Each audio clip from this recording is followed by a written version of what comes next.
No update. No, just felt a little something in her groin, so we'll get it evaluated and see what happens from there. Caitlin Clark didn't just hobble off the court.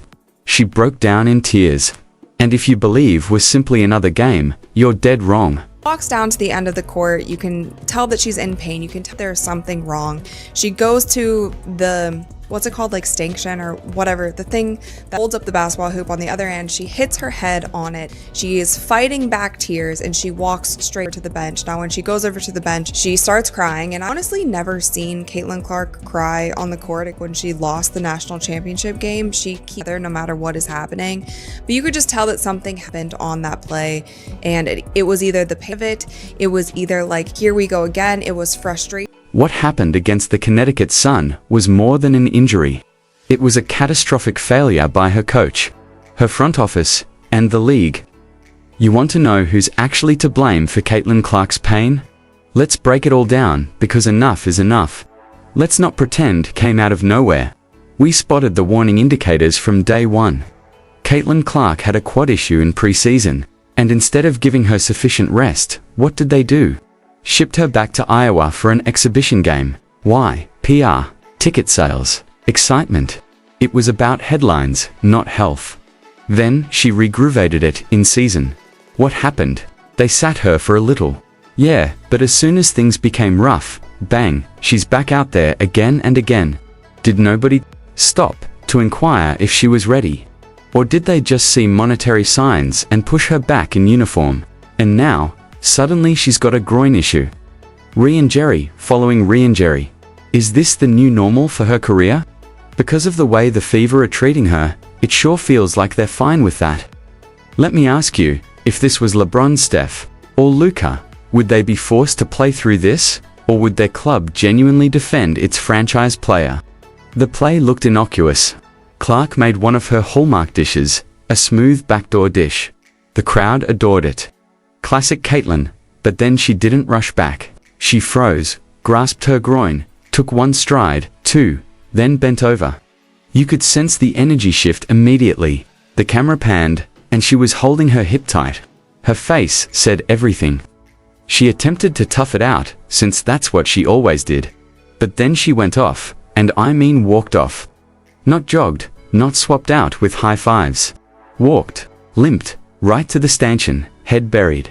No drama, no flopping, just brutal pain. And I don't know about you, but I've never seen Caitlin Clark cry like that ever. She's been body checked, slammed to the floor, and elbowed in the face. And not once has she shown emotion like that. So, what does that tell you? You know what's crazy? This league has thrown everything at her, literally. Kennedy Carter, her, Marina Mayberry, tried to flatten her. She's taken hits every game. It's like she's getting jumped in a parking lot. And still no tears. She stands up, wipes off the contact, and resumes walking. But not tonight. Tonight was different. When Caitlin hid her face in the towel, that wasn't simply anguish.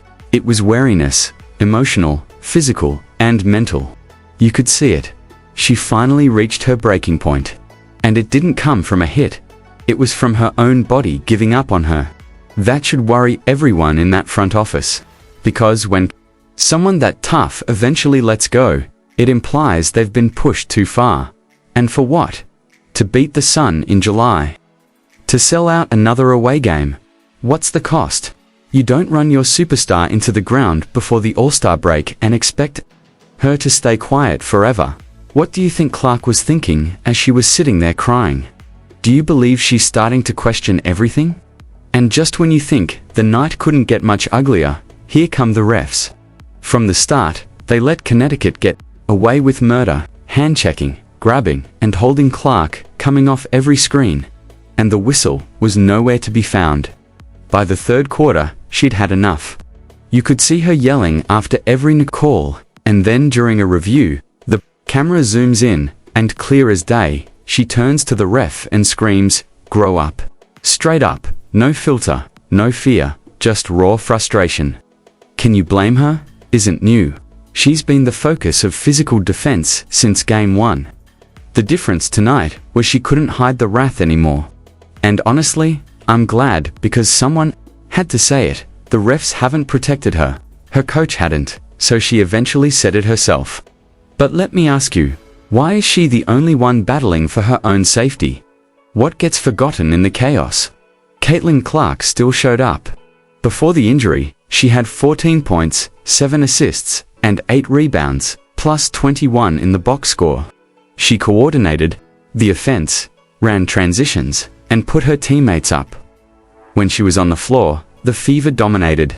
When she sat, Connecticut closed the distance. Even after all the injuries, even after the terrible calls, even after the cold shooting, she kept going. And in the fourth quarter, shortly before the injury, she snapped. A mid-range pull-up, a backdoor cut, a deep three, free throws, boom, boom, boom. The dagger stretch. She provided Indiana the cushion they needed. Then her body gave out. And that's what hurts the most. To keep this team afloat. And the minute she breaks, who's there for her? Where's the protection? Where's the accountability? Alright, we had to talk about Stephanie White, because these rotations, they make 0 sense.